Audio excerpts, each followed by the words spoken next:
So, good day everyone. I am Francesca Magdalan R. Vergara and my topic is all about the major issues affecting poor and marginalized communities. So, for introduction, poverty and marginalization. Poverty and marginalization are major problems in global society. So, in the Philippines, it is around 4.2 million families experiences hunger and the highest number recorded since 2014. So, poverty leads to limited access to food, education, healthcare, and opportunities. So, this lesson discusses major issues affecting poor and marginalized communities. It explains how these problems impacts our society. So, it emphasizes the importance and solidarity in addressing poverty and marginalization. It also highlights how unity and cooperation promotes community development at both national and global levels. So, what are the major issues affecting poor and marginalized community? So, poor and marginalized communities face major issues such as poverty and unemployment, limited access to quality education and healthcare. Next is poor housing and sanitation, the discrimination and social exclusion, the lack of political representation, environmental risk, and last is the difficulty assessing social services. So this is all the major issues that affects the poverty and marginalization. When we say the social reality, it is the poverty and marginality. So, poverty, it is a condition where people cannot meet their basic needs like food, water, shelter, clothing, and healthcare. It is common in remote rural areas and it is also increasing among the urban poor, especially the unemployed and persons with disabilities.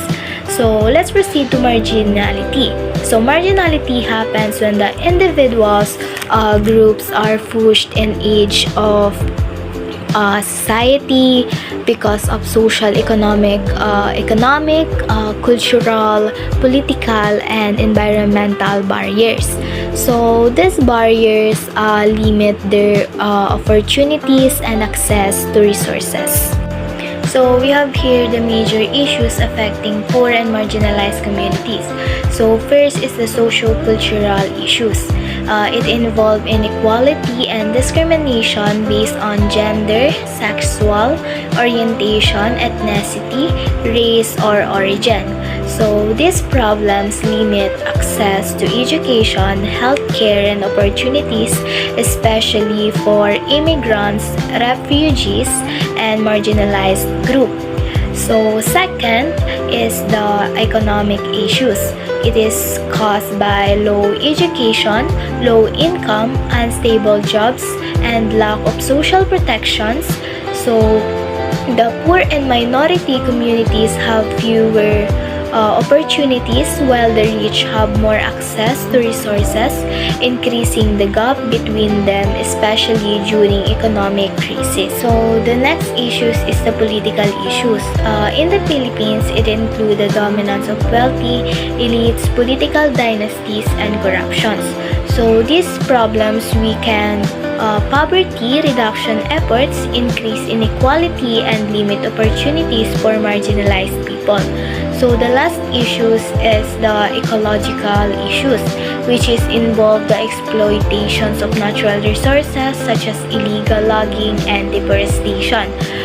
This mostly affect poor and indigenous communities and threaten the environment, making sustainable and fair practices important for present and future generation. So this is the importance of solidarity. So solidarity is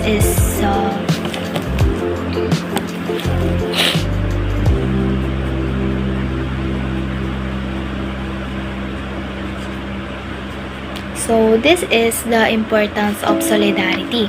So, solidarity is essential for national and global development. It reflects our shared responsibility, promotes the common good, and emphasizes that no one can thrive without supporting and being supported by others. How the solidarity can be achieved? So, solidarity can be achieved by protecting the poor and the marginalized from abuse and discriminations, promoting sustainability, economic development, and empowering communities through education, training, and capacity building. It is also involved supporting civil society initiatives, encouraging citizens to stand up for their rights, strengthening the justice system, and ensuring transparency and equal access to government information. And that's all for my video presentation. I hope you learned something. Thank you for listening.